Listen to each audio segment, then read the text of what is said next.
نبی پاک نے فرمایا سب سے بابرکت وہ شادی ہے جس میں سب سے کم خرچ ہو. تم نے یہ جنرلائز کر لیا کہ سب سے بہتر اس کی شادی ہے جس نے سب سے زیادہ خرچ کیا. ہم کتنے قرآن و حدیث کے اگینسٹ ہو گئے, ہم قرآن و حدیث کے کتنے اگینسٹ جا رہے ہیں. یاد رکھ لینا مسلمانوں, کبھی بھی کوئی بھی انسان اللہ اس کے رسول کو ناراض رہ کر کبھی خوش نہیں رہ سکتا ہے.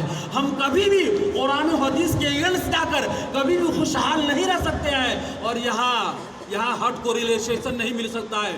دولت چاہے زیادہ جتنی کما لے, روپیے پیسے عزت و شہرت و عظمت دنیا کی جتنی ساری چیزیں کما لے, مگر دل کو چین اور اطمینان سکون نہیں مل سکتا.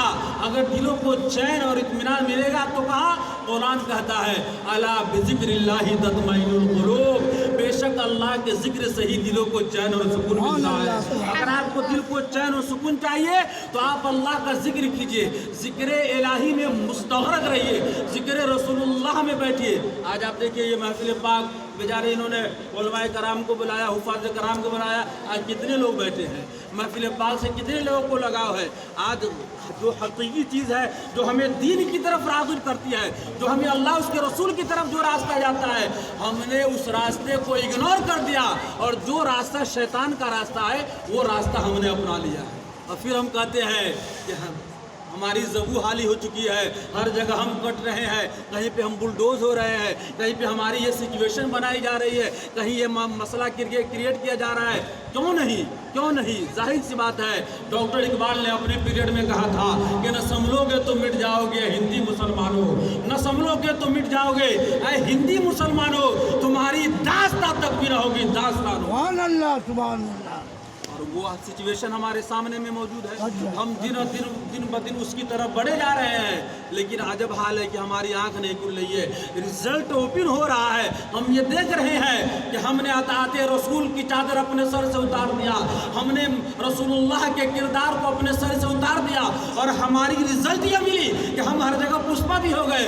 پھر بھی مسلمان نہیں سنبھل رہا ہے, پھر بھی مسلمانوں کا عمل ہنود کے مطابق, پھر بھی مسلمانوں کا عمل یہود کے مطابق, پھر بھی مسلمانوں کا عمل غیر قوم کے مطابق. نبی نے فرمایا یہ ہم نے نکاح کو بھاری بنا لیا ہے, یہ ڈیکوریشن, یہ لائٹیں, یہ شمیانہ, یہ ڈیزے, یہ باتیں, یہ تم نے کر دیا.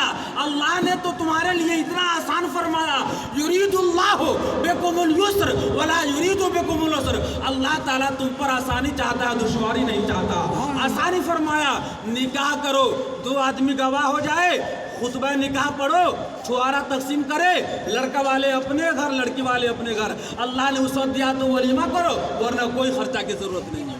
اگر یہ چیز پر عمل کر لیا جائے تو آج مسلمانوں کی لڑکیاں نہیں بیچی جائے گی. اگر اس پر عمل کر لیا جائے تو مسلمانوں کی بیٹیاں آتم ہتیا نہیں کرے گی. اگر اس سنت مصطفیٰ پر عمل کر لیا جائے تو آج مسلمان کی بیٹیاں زہر نہیں کھائے گی. اگر اس پر عمل کر لیا جائے تو مسلمانوں کی بیٹیاں نہیں بیچی جائے گی. آج اس پر عمل کر لیا جائے تو مسلمان کی بیٹیاں غیر قوم کے ساتھ زندگی گزارنے کو مجبور نہیں ہو. سبحان اللہ, سبحان اللہ. کیا کرے, دل کے پھپھولے جل اٹھے سینے کے داغ سے, اور اس گھر کو آگ لگ گئی گھر کے چراغ سے. اس گھر کو جو آگ لگی ہے وہ غیروں سے نہیں, اپنوں سے لگی ہے. ہم نے ایسا کر لیا.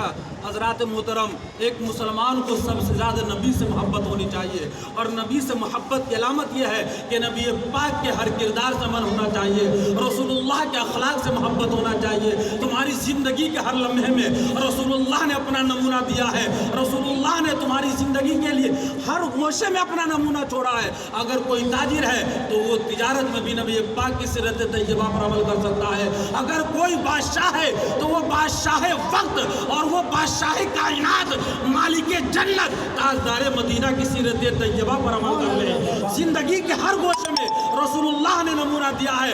فرق صرف یہ ہے کہ تم کو یہ دیکھنا ہے کہ ہم کو کس طرح سے زندگی گزارنی ہے. رسول اللہ نے ہمیں کیا بتایا. بس ایک بات میں آپ کے سامنے رکھوں اور اس کے بعد تقریر کو ختم, چونکہ اذان ہو گئی ہے, مسجد کی طرف چلا جائے. محفل میلاد کا مقصد ہی یہی ہے کہ اللہ اس کے رسول کی طرف بلایا جائے. اور نماز کے لیے سب سے بہتر چیز ذکر اللہ, سب سے بہتر ذکر اللہ کیا ہے؟ نماز ہے. سب سے افضل عبادت نماز ہے. تو آپ غور کیجئے, جب صدیق اکبر خلیفہ بنے, حضرت صدیق اکبر امیر المومنین خلیفۃ المسلمین, حضرت صدیق اکبر جب خلافت پر